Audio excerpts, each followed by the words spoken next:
ನಮಸ್ಕಾರ ವೀಕ್ಷಕರೇ, ಎಸ್32 ಕನ್ನಡ ನ್ಯೂಸ್. ಚಿತ್ತಾಪುರ ಪಟ್ಟಣದ ಶ್ರೀ ಅಕ್ಕಮಹಾದೇವಿ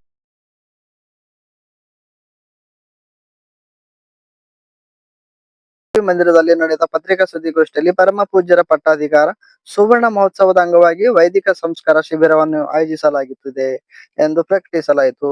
ಜಂಗಮ ಸಮಾಜದ ತಾಲೂಕು ಅಧ್ಯಕ್ಷ ಶಂಕರಯ್ಯ ಸ್ವಾಮಿ ಮದ್ರಿ ಅವರು ಮಾತನಾಡಿ, 5ನೇ ತರಗತಿಯಿಂದ PUC ವರೆಗಿನ ವಿದ್ಯಾರ್ಥಿಗಳಿಗೆ ಉಚಿತವಾಗಿ ನಡೆಯುವ ಈ ಶಿಬಿರದಲ್ಲಿ ವೀರಶೈವ ಧರ್ಮದ ಆಚಾರ ವಿಚಾರ, ಯೋಗ ಧ್ಯಾನ, ಶಿವಪೂಜಾ ವಿಧಾನ, ರುದ್ರಾಭಿಷೇಕ ಮತ್ತು ವೈದಿಕ ಮಂತ್ರಗಳ ಪಠಣ ಸೇರಿದಂತೆ ಸಮಗ್ರ ತರಬೇತಿ ನೀಡಲಾಗುತ್ತದೆ ಎಂದರು. ಹಿರಿಯ ಮುಖಂಡ ಸಿದ್ದಯ್ಯ ಸ್ವಾಮಿ ಕೊಲ್ಕೂರ್ ಅವರು ಮಾತನಾಡಿ, ಜಂಗಮ ಮತ್ತು ವೀರಶೈವ ಲಿಂಗಾಯತ ಸಮಾಜದ ಆಧ್ಯಾತ್ಮಿಕ ಪರಂಪರೆಯನ್ನು ಯುವ ಪೀಳಿಗೆಗೆ ಪರಿಚಯಿಸುವುದು ಅಗತ್ಯ ಎಂದು ತಿಳಿಸಿದರು.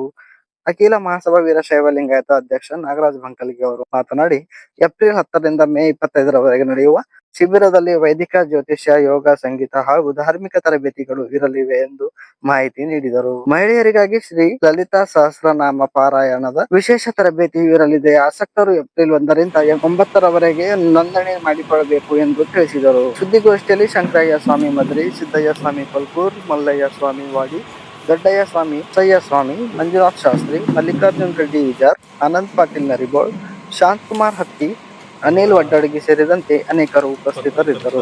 ಪ್ರತಿ ಸಂಡೇ 45 ದಿವಸದಲ್ಲಿ ಬರ್ತಕ್ಕಂಥ ಪ್ರತಿ ಸಂಡೇ ಒಬ್ಬರು ಉಪನ್ಯಾಸಕರು ಅಥವಾ ಒಬ್ಬರು ಸ್ವಾಮೀಜಿ ಅವರಿಗೆ ಒಬ್ರು ಮುಖಂಡರಿಗೆ ಕರೆಸಿ ಅವ್ರಿಗೆ ಜಂಗಮರಾಗಿ ಹೇಗಿರ್ಬೇಕು, ಪೂಜಾ ಪಾಠ ಯಾವ ರೀತಿ ಮಾಡ್ಬೇಕು, ಅವ್ರ ನಡವಳಿಕೆ ಹೇಗಿರ್ಬೇಕು ಅಂತಕ್ಕಂಥದ್ದು, ಅದ್ರ ಜೊತೆಗೆ ಯೋಗ, ಪ್ರಾಣಾಯಾಮದ ಬಗ್ಗೆ, ಸಂಗೀತದ ಬಗ್ಗೆ, ಇನ್ನು ಅನೇಕ ವಿಷಯಗಳನ್ನು ನಾವು ಅಳವಡಿಸ್ಕೊಂಡು ಒಳ್ಳೆ ಅವ್ರಿಗೆ ಊಟ, ವಸತಿ, ನಾಷ್ಟ ಇವೆಲ್ಲವನ್ನ ಒಳ್ಳೆ ರೀತಿಯಾಗಿ ಕೊಟ್ಟು ಅವ್ರನ್ನ ಮುಂದೆ ಬರ್ತಕ್ಕಂಥ ದಿನಗಳಲ್ಲಿ ಒಳ್ಳೆ ವಿದ್ಯಾರ್ಥಿಗಳಾಗಿ, ಒಳ್ಳೆ ಸಂಸ್ಕಾರವಂತರಾಗಿ ಜೀವನದಲ್ಲಿ ಅಳವಡಿಸ್ಕೊಳ್ಬೇಕು ಅಂತಕ್ಕಂಥ ಉದ್ದೇಶ ಇದ್ದಾಗಿದೆ. ಇದು ಜೊತೆಯಲ್ಲಿದೆ ನಮ್ಮ ಚಿತ್ತಾಪುರ ತಾಲೂಕಿನ ಜಂಗಮ ಸಮಾಜದ ಅಧ್ಯಕ್ಷರ ಹಾಗೂ ಪದಾಧಿಕಾರಿಗಳ ಪದಗ್ರಹಣ ಕಾರ್ಯಕ್ರಮ ಕೂಡ ಅವತ್ತಿತ್ತು. ಜಂಗಮ ಕ್ಷೇಮಾಭಿವೃದ್ಧಿ ಮಹಾಸಭಾದ ಅಧ್ಯಕ್ಷರಾಗಿ ಶಂಕರಯ್ಯ ಸ್ವಾಮಿ ಮದ್ರಿಯವರನ್ನು ಆಯ್ಕೆ ಮಾಡಿ 2-3-4 ತಿಂಗಳಾಯ್ತು. ಅನೇಕ ಚಟುವಟಿಕೆಗಳು ನಡೆದಿವೆ. ಸಭೆ ಸಮಾರಂಭಗಳು ಕೂಡ ಭಾಗಿಯಾಗ್ತಾ ಇದ್ದೀವಿ. ಪೂರ್ಣ ಪ್ರಮಾಣದ ಪದಾಧಿಕಾರಿಗಳ ಆಯ್ಕೆ ಆಗಿದ್ದಿಲ್ಲ. ಅವರ ಅಧ್ಯಕ್ಷತೆಯಲ್ಲಿ ನಾವು ಒಂದು ಸಮಿತಿಯನ್ನು ರಚನೆ ಮಾಡಿಕೊಂಡು ಯಾವ್ಯಾವ ಪೋಸ್ಟ್ ಇರಬೇಕು, ಯಾವ ಸ್ಥಾನ ಇರಬೇಕು ಅಂತಕ್ಕಂಥ ಚರ್ಚೆಯನ್ನ ಮಾಡಿ, ನಮ್ಮ ಉದ್ದೇಶ ಸಮಾಜ ನಾವು ಒಗ್ಗಟ್ಟಾಗಬೇಕು, ಸಮಾಜದ ಏಳಿಗೆ ಜೊತೆಗೆ ನಮ್ಮ ಭಕ್ತರ ಜೊತೆಗೆ ನಾವು ಹೇಗಿರ್ಬೇಕು ಸಂಪರ್ಕ, ವೀರಶೈವ ಲಿಂಗಾಯತ ಸಮಾಜದ ಜೊತೆಯಲ್ಲಿ ನಾವು ಮಂತ್ರ ಹೇಳೋದಾಗಲಿ, ಪೂಜೆ ಹೆಂಗೆ ಮಾಡಬೇಕು, ಪಾಠ ಹೆಂಗೆ ಮಾಡಬೇಕು, ಯಾವ್ಯಾವ ಪೂಜೆ ಹೆಂಗೆ ಮಾಡಬೇಕು, 45 ದಿವಸದಲ್ಲಿ ಅಲ್ಲಿ ಟ್ರೈನಿಂಗ್ ಕೊಡ್ತಾರೆ.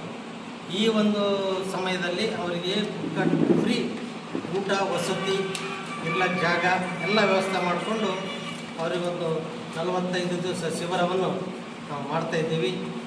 ಈ ಶಿಬಿರದ ಉದ್ಘಾಟನೆಯನ್ನು ಏಪ್ರಿಲ್ 10ನೇ ತಾರೀಕು 12 ಗಂಟೆಗೆ ಮಾನ್ಯ ಶ್ರೀ ನಮ್ಮ ನೆಚ್ಚಿನ ಶಾಸಕರಾದಂಥ ಪ್ರಿಯಾಂಕ ಸಾಹೇಬರು, ಜಿಲ್ಲಾ ಉಸ್ತುವಾರಿ ಆದಂಥ ಮಂತ್ರಿಗಳು ಕೂಡ ಈ ಉದ್ಘಾಟನಾ ಕಾರ್ಯಕ್ರಮ ಬರ್ತೀನಿ ಅಂತ ಒಪ್ಕೊಂಡಾರ.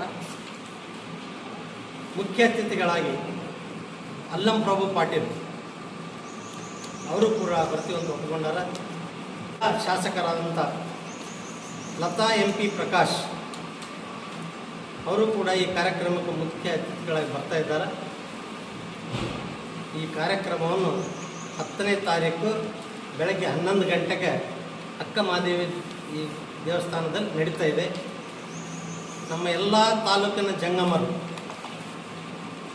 ಹೆಚ್ಚಿನ ಸಂಖ್ಯೆಯಲ್ಲಿ ಈ ಸಭೆಗೆ ಭಾಗವಹಿಸುವಂತ ಕೂಡ ಆಶ್ವಾಸನೆ ಕೊಟ್ಟಾರ. ಹೆಚ್ಚಿನ ಸಂಖ್ಯೆಯಲ್ಲಿ ಬರ್ತಾರ. ಅದಕ್ಕಾಗಿ ವಿಶೇಷ ಲಲಿತಾ ಸಹಸ್ರನಾಮ ನಾರಾಯಣ ತರಬೇತಿ ಶಿಬಿರವನ್ನ ಇದೇ ಬರ್ತಕ್ಕಂಥ ಏಪ್ರಿಲ್ 10ರಂದು ಚಿತ್ತಾಪುರ ಪಟ್ಟಣದ ಅಕ್ಕಮಹಾದೇವಿ ಮಂದಿರದಲ್ಲಿ ನಮ್ಮ ತಾಲೂಕಿನ ಜಂಗಮ ಸಮಾಜ ವತಿಯಿಂದ ಹಾಗೂ ಅಖಿಲ ಭಾರತ ವೀರಶೈವ ಲಿಂಗಾಯತ ಮಹಾಸಭಾ ಸಹಯೋಗದೊಂದಿಗೆ ಕಾರ್ಯಕ್ರಮ ನಡೀತಾ ಇದೆ. ಈಗಾಗಲೇ ನಮ್ಮ ಹಿರಿಯ ಗುರುಗಳು ಹೇಳಿದ್ರು, ಯಾವತ್ತೂ ವೀರ ಸಮಾಜ ಬೇರೆ ಅಲ್ಲ, ಜಂಗಮ ಸಮಾಜ ಬೇರೆ ಅಲ್ಲ. ಇದನ್ನ ನಾವು ಯಾವತ್ತೂ ಕೂಡ ಚಿರವಾಗಿ ತಲೆಬಾಗಿ ನೋಡ್ಕೊಳ್ತೀವಿ. ಯಾಕಂದ್ರೆ ವೀರಶೈವ ಸಮಾಜದಲ್ಲಿ ನಾವ್ ಏನಾದ್ರು ಸಂಸ್ಕಾರ ಪೂಜೆ ಪುನಸ್ಕಾರ ಮಾಡೋದು ಕಲ್ತಿದ್ದಿದ್ರೆ ಅದು ಜಂಗಮ ಸಮಾಜ ಅಂತ ನಾವು ಹೆಮ್ಮೆ ಹೇಳ್ತಾ ಇದ್ವಿ.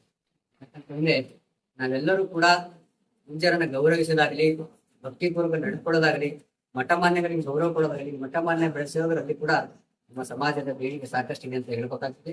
ಜೊತೆಗೆ ನಮ್ಮ ಸಮಾಜ ಯಾವತ್ತೂ ಕೂಡ ಈ ಒಂದು ಇಂಥ ಒಳ್ಳೆ ಕಾರ್ಯಕ್ರಮದಲ್ಲಿ ಯಾವತ್ತು ಜಂಗಮ ಸಮಾಜದ ಜೊತೆಗಿರುತ್ತೆ, ಹಿಂದೆಯೂ ಕೂಡ ಇತ್ತು, ಇವತ್ತು ಇದೆ, ಮುಂದೆನೂ ಕೂಡ ಇರ್ತದೆ ಅಂತಕ್ಕಂಥ ಭಾವನೆಯನ್ನು ವ್ಯಕ್ತಪಡಿಸುತ್ತಾ ನಾವು ಈ ಶಿಬಿರದಲ್ಲಿ ಏನೇನು ಪದಗ್ರಹಣ ಕಾರ್ಯಕ್ರಮ ಇರ್ಬೋದು, ತರಬೇತಿ ಕಾರ್ಯಕ್ರಮಗಳಿರ್ಬೋದು, ಅದೆಲ್ಲದರಲ್ಲೂ ಕೂಡ ನಾವು ನಮ್ಮ ಸಮಾಜ ಹಿತೈಷಿ ಬಂಧುಗಳೆಲ್ಲರೂ ಕೂಡ ಸಕ್ರಿಯವಾಗಿ ಭಾಗವಹಿಸಿ ಕಾರ್ಯಕ್ರಮ ಯಶಸ್ವಿಗೆ ಶ್ರಮಿಸ್ತೀವಿ ಅಂತಕ್ಕಂಥ ಮಾತುಗಳು. ಧ್ವನಿ ಜನರ ನಂಬಿಕೆ. ಇದು ನಿಮ್ಮ AS 32 ಕನ್ನಡ ನ್ಯೂಸ್. ರಾಜ್ಯ ದೇಶ ಹಾಗೂ ಸ್ಥಳೀಯ ಸುದ್ದಿಗಳನ್ನು ವೇಗವಾಗಿ ಮತ್ತು ನಿಖರವಾಗಿ ನಿಮ್ಮ ಮುಂದೆ ತರುವ ವಿಶ್ವಾಸಾರ್ಹ ಸುದ್ದಿ ವಾಹಿನಿ. ನೋಡಿ AS 32 ಕನ್ನಡ ನ್ಯೂಸ್. ನಮ್ಮ ಚಾನೆಲ್ಗೆ ಲೈಕ್ ಮಾಡಿ, ಸಬ್ಸ್ಕ್ರೈಬ್ ಮಾಡಿ ಮತ್ತು ಶೇರ್ ಮಾಡಿ.